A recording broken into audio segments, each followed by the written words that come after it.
All right, folks, Mark here, cooking books, bringing the info. All right, so real quick, uh, I want to talk about the scripture reading I want to take the scripture reading from Job chapter 5, verse 6 and 7, right? I'm going to paraphrase, then we're gonna chop it up really quick. I'm a little exhausted, a little tired, so if you notice my energy's a little low again, I wasn't going to make this video. I was going to go to sleep because I'm exhausted, but this has been in my spirit all day, so I just want to get it out. Job chapter 5, verses 6 and 7 says that trouble does not arise from the dust, neither does affliction comes out of the earth. Men are born unto trouble as the sparks flies upwards. And let's break that down in today's language, very simplistic terms, so everybody can understand. What verse 6 is saying is that there's no such thing as this random trouble. There's no such thing as this chance, bad luck, misfortune, serendipity, again, randomness. This is just an accident. There is no such thing. There is no such thing. Now, I know that a lot will disagree, right? Because it's been so wedged into our thinking, our subconscious thinking. It's so wedged in the bowels of our soul and our mind. The concept of misfortune, the concept of bad luck, good luck. We've been so conditioned and pre-programmed by this way of thinking that to hear that the problems in your life didn't just come because of someone else, some chance or some misfortune, some bad luck, some just not my day. No, no. Job chapter 5 verse 6, I believe it's Eliphaz. Yeah, I believe his name is pronounced Eliphaz. He's telling Job this, that trouble don't just come out of the ground. Affliction, evil, wickedness don't just pop up spring up out of the dust, out of the earth. Uh, Men are born unto trouble as the spark flies up. And what that means is when you're born, the Bible in, I believe Psalms 51 says, you were born in sin and shapen in iniquity. When you enter the world, you immediately, at birth, you enter into trouble, right? As sparks fly upward. Now, if you light a fire, if you've been camping and you light a fire and you add, especially if you're adding wood to the fire, you notice that the flames will shoot upwards, right? Because it is embedded in the nature of the fire, of the flame, for the sparks to go upward. They're not going to go they're not going to go down. They're going to go up, right? And it's part and parcel to the nature of a fire, of the fire. A bird is made to fly, right? Eagles are made to fly. It's part and parcel to its nature. A bird doesn't have to, once it comes of age and develops its wings, it doesn't need to be it doesn't need to be told, hey, you have to fly, right? It's part and parcel to the nature of the eagle to fly. Well, it's part and parcel for us to inherit trouble. Trouble is an inherited trait, like your DNA like how you inherit your DNA from your parents. Trouble is inherited. It's an inherited trait, part and parcel, and a stamp on an impression on the nature of life. So there is no escaping it. Your life, your birth is one with trouble, so to speak. Trouble and your birth is one. They exist simultaneously. Trouble, birth, both exist simultaneously. You can't have one without the other. A bird, an eagle, flight. Flight and eagle exist simultaneously. You can't have without the other. And that's what Job is saying, that it's in trouble is in our DNA. It's part of our genetic makeup. So therefore, man is born unto trouble as the sparks fly upward. There is no, it's inescapable. Uh, and because it's inescapable, because it's indelibly imprinted upon our nature, upon our genetic, our biology, upon our DNA, the trouble, affliction, evil, wickedness, these are all synonymous. because it's indelibly impressed upon our genetic makeup. This qualifies, and this qualifies this the previous statement that trouble don't just come up out of the earth. It doesn't just come out of thin air. It doesn't just come out of the dust. It comes from, you ready? Us. The troubles in now we're going to talk like we're going to talk unbiblically. I don't know if we can say unbiblically. We're going to talk like just regular chaps, like two lads at a bar just having a conversation. We're going to talk mano a mano, like guys. Having that biblical backdrop, what I just discussed 2 seconds, 2 minutes, a minute ago, keeping that in mind, talking like two guys or two gals or just a crowd, people to people, having that biblical understanding, it behooves you, right? And this is a sign of growth and maturity. And I didn't get here overnight. Gosh, no, I didn't, because I blamed everybody. I mean, maybe just a month or 2 months ago, I was blaming people. The reality is this, folks: having this biblical understanding that at birth in your DNA is embedded, right?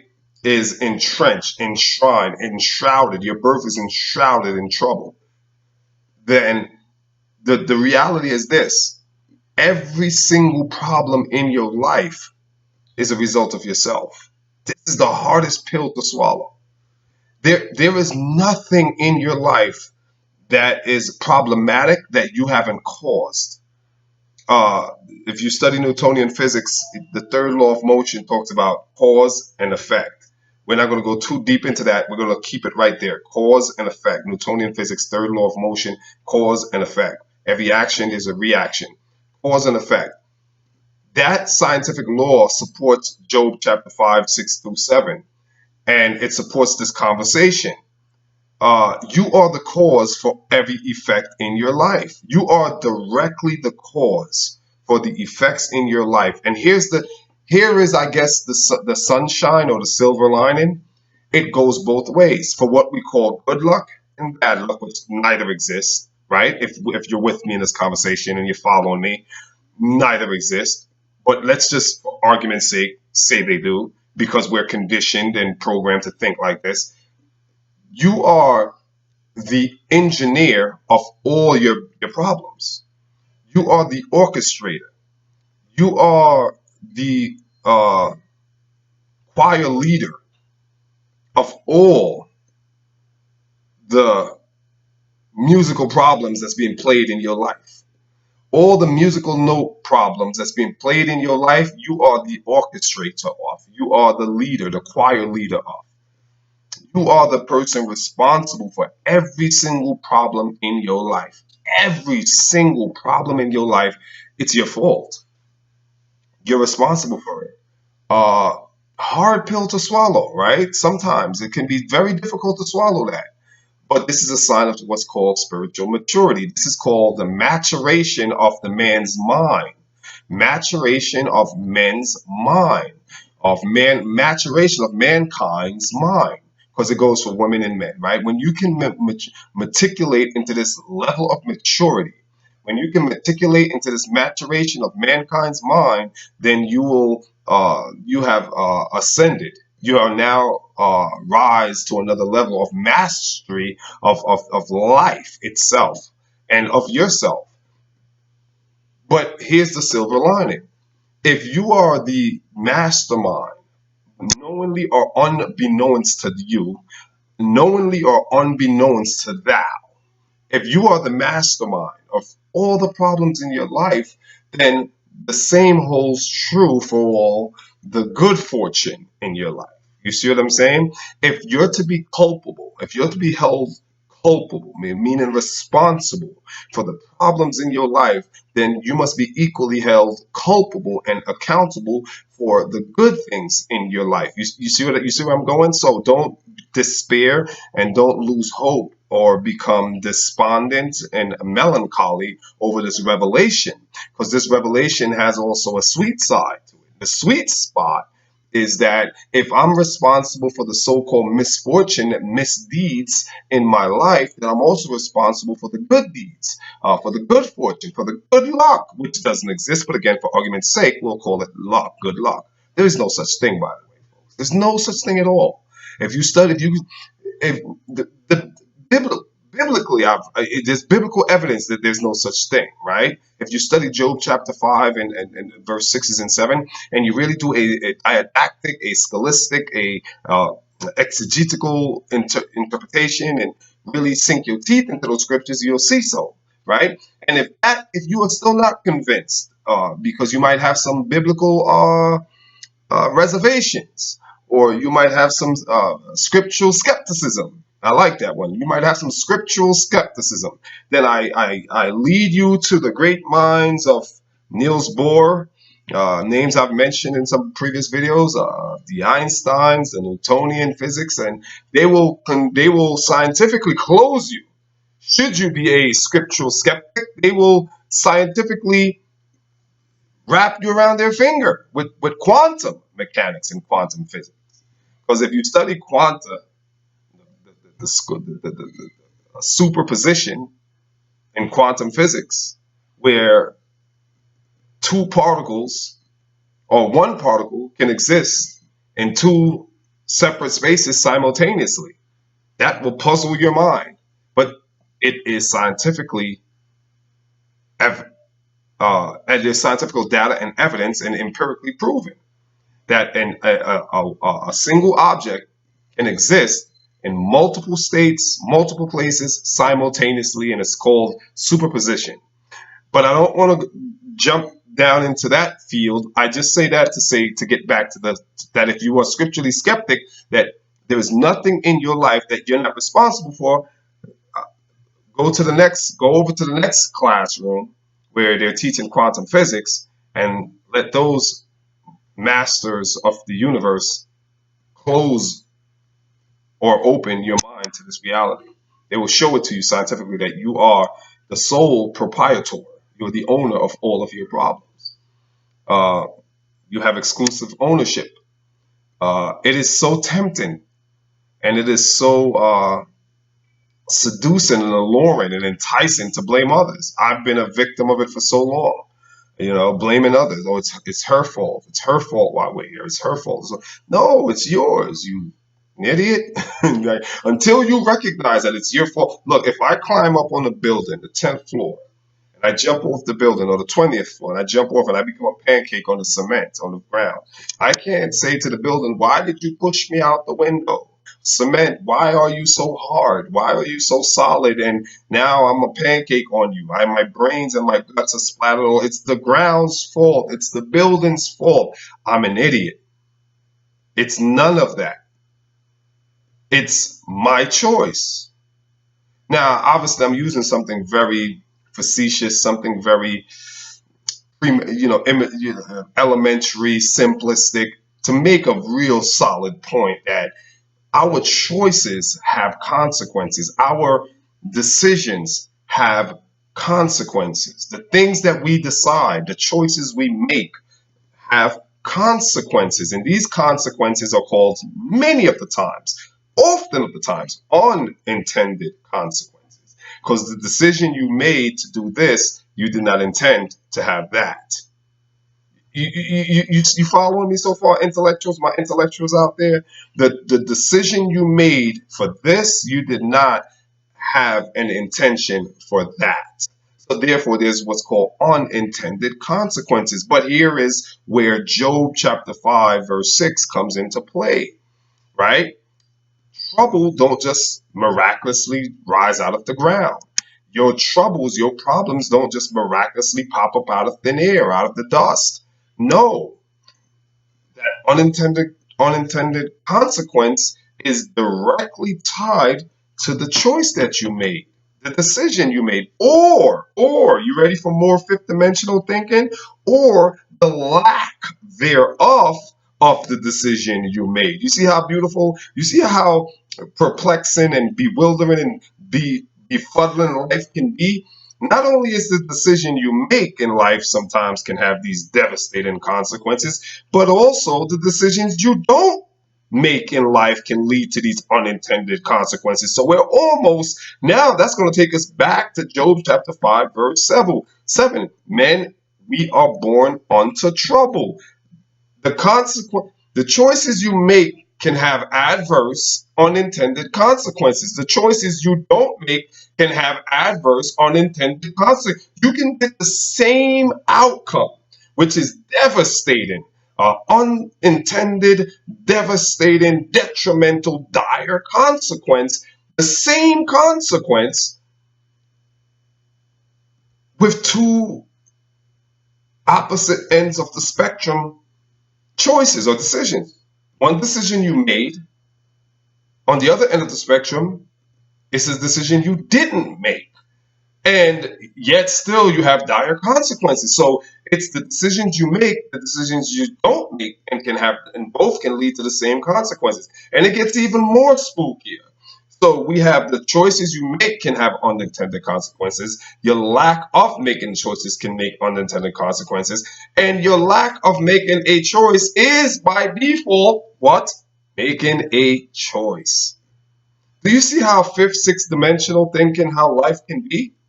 It's way more complex. Life is so much more complex, folks. It's so much deeper than the shallow. It's her fault. It's his fault. It's no. It's so much more. There's the ocean is so much deeper than that. With when you blame and nitpick and this and that, and you're projecting, you're outward, you're external, you're externalizing all of your issues. You're externalizing your problems on objects and instances and circumstances and conditions and you're merely you're merely swimming in the 3 feet kiddie pool. You're in the kiddie pool. Get out the kiddie pool and let's go into the deep ocean. Let the water rise. Let's go out deep into the ocean. When you go out deeper, then we come to this wonderful word that I've now adapted into my personality. My armamentarium. I love that word. Armamentarium. It just means your weaponry, right?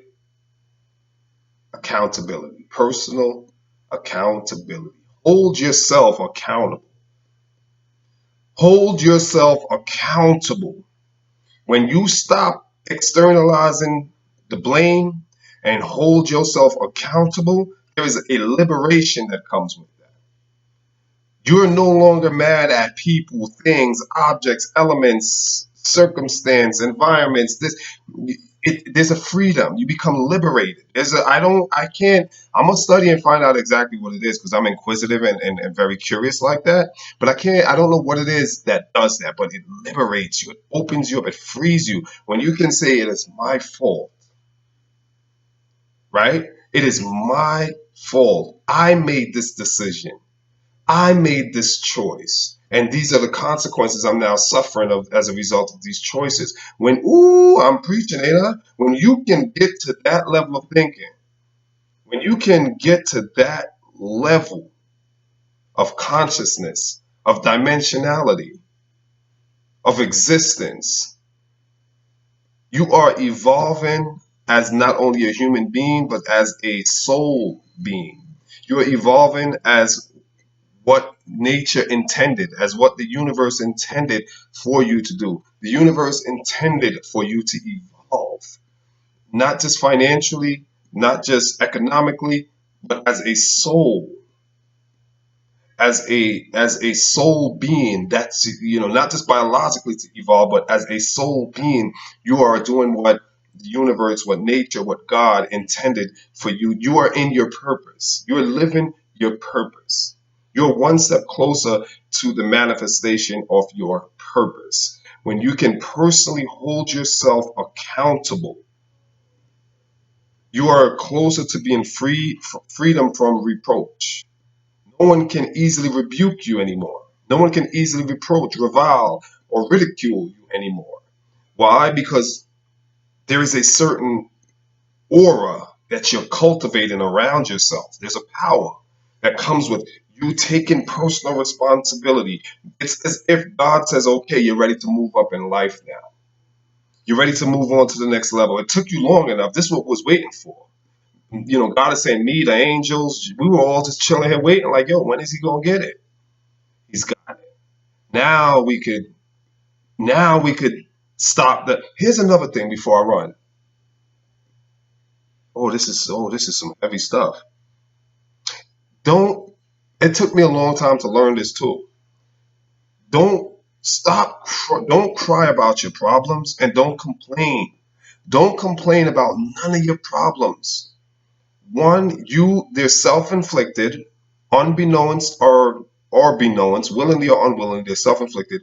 Two, the troubles, the consequences that come as a result of whatever it is that you did that brought about these troubles from God. All of your problems, all of your trials, the troubles, they are coming directly from God. It took me a while to get this, but I had to study the Bible a lot to get to this level. God says in the book of Isaiah, I believe it's chapter 45, he says, I create good and I create evil. In the book of Samuel, in the book of Kings, First Kings, an evil spirit came before God and says, I will go and deceive Ahab. I believe it was Ahab. And God says, okay, you can go ahead and do that. And you see all throughout the Bible, there's instances where God sends out evil spirits, causes bad stuff, and then naturally you think, well, why would God do this? But here's the thing, folks. Here's the thing. God is so much more vast than our limited thinking. His ways are so much vast. That's the only word I can think of. Vast, just enormously vast than our limited thinking. Everything that God does is intentional and it's strategic. There's a stratagem. There's strategy involved. And sometimes, not sometimes, oftentimes, God has to take what we in our limited finite thinking perceive as a bad situation or a bad incident or evil, horrific. How can God allow this? And he uses that as a tool. He uses that as as the doctor or the surgeon has his tools for operation. The surgeon might have a blade and that blade is sharp and that blade can kill you. It can, but that surgeon uses that blade, a weapon that is dangerous in the wrong hands. That blade, that knife that surgeon uses to do brain surgery or heart surgery, it is a sharp, razored, I mean, dangerous weapons in the wrong hands. But in the hands of that doctor, it is a miracle worker because it saves lives. So God sometimes uses situations that are horrific, that are dangerously horrific, that can be completely devastating, no different than the blade that the doctor uses. But in the right hands of God, he uses what we perceive as a dangerous situation to refine us, to mature us, to mold us, fashion us, and to design us into the architectural work that he wants us to be and needs us to be. And so I've learned in my struggles, in my tests, in my tough times to perceive all of my tests, all of it, all of it. And this is a lot of maturity here speaking. I didn't get to this level of thinking overnight, and I still grapple with it. I'm not there yet. I'm there, but I'm not 100% there. I'm like in a football game. I'm like at the 5 yard line. Like I'm still not across the touchdown yet. I'm still like, okay, God, can you stop now? All right, I got it. I learned. Please, enough. The pressure. I'm dying down here. So I still wrestle too. I'm not going to sit here and act like I'm holding it down. I got it all together. I got it all figured out. Da, da, da, da, da. No, I'm still like God, yo, bro. I'm tired. You know what I mean? Like chill, please. But I'm at the 5 yard line, right? Before I was maybe at the 50 or the 40 or the 30 on the opposite side of the field. Now I'm getting closer to God's touchdown where it's like, okay, I'm there. And at the 5 yard line, I can say I see clearly now, much more clear, transparent in my perception. Right, my paradigm has been shifted a bit because now I say to myself, okay, God, I'm going through a very difficult time right now. Things are, you know, life is smacking me around, and I'm feeling a little lightheaded and woozy, and my knees are buckling here. I'm up against the ropes, right? But I'm learning to realize that rather than cry and complain and be angry at this person, this, that situation, blah, blah, blah, blah, blah, blah, blah, blah, rather than driving myself nuts, I'm getting to a point where I'm understanding that, A, none of these trials could have happened without God's ordaining, God's sanction, God allowing, right? Uh, I believe it's the book of Luke 31 or 30, 22:31. I think it's 22:31, where it says the devil have asked permission to test you, and he's gotten the permission. I'm paraphrasing. So none of, although yes, we are our own generator of our problems. Nothing springs up out of the ground. There's no such thing as chance, randomness, serendipity, luck, misfortune, good luck, bad luck. That's all three-dimensional language that we use to confuse ourselves. There's no such thing. If we get out of three dimensionality, go to fourth, fifth, sixth dimensions of thinking, we understand that we are spirit soul beings with consciousness beyond three-dimensionality. And so, yeah, start I had to start seeing all of my trials as instruments of lessons. That's the perfect way I could think of it. Instruments of lessons, not just tools, instruments of lessons, because they're each trial that I'm facing, each tribulation, each hardship are being used to teach me something, and that's the only way you can be taught, right?